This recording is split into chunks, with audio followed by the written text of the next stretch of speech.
So the question before us today is whether you can change a tender evaluation team member during the evaluation process.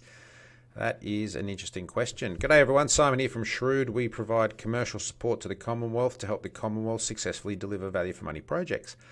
Okay, so when you stand up an evaluation team, they're all comprised of members, obviously. So what's the evaluation team? Let me just back the truck up for a second there.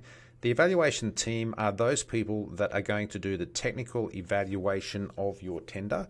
And what I mean by that is they are the ones that are actually going to score the tender response based on a scoring chart that you will have, which will be something like, 1 to 10 or 1 to 20.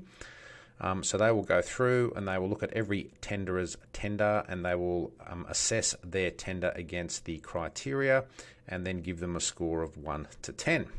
So that is what tender evaluation team members do.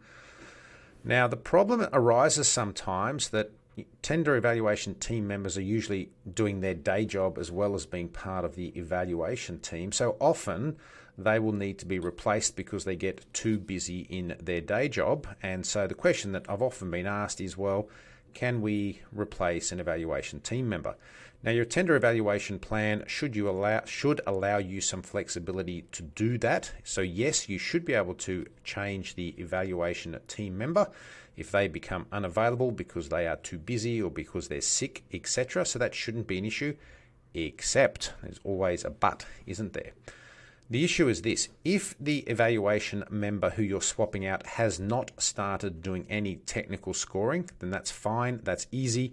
Swap them out with a replacement and then refer to that replacement or refer to that event occurring in the evaluation report once you've drafted that, just so the delegate knows that, the evaluation team member that was originally nominated in the tender evaluation plan was subbed out and replaced with someone else. So just report on all of that. So you've got a clear record of that, which is good.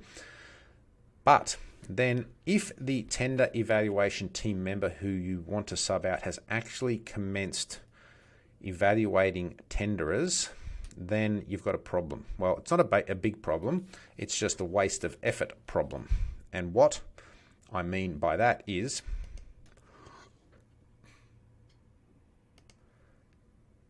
every team member brings their own bias to scoring. So you will find, if you do enough evaluations, that some team members will just be consistently giving 4, 5s and 6s out of 10, whereas another team member will be giving 7, 8s and 9s.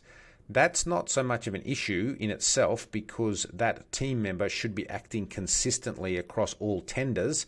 So if they're given one tenderer 7, 8s and 9s, then they will give the other tenderer 7, 8s and 9s if they think the other tender is of the same quality.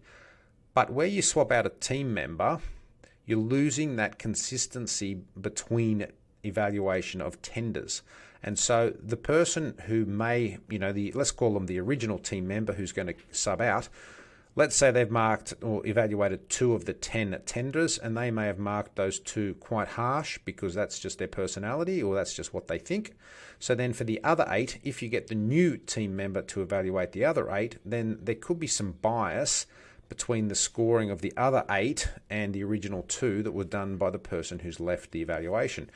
So my advice there would be to actually ensure that if you do sub out a tender evaluation team member, and if they have done any tender evaluation, then basically put that tender evaluation in the bin.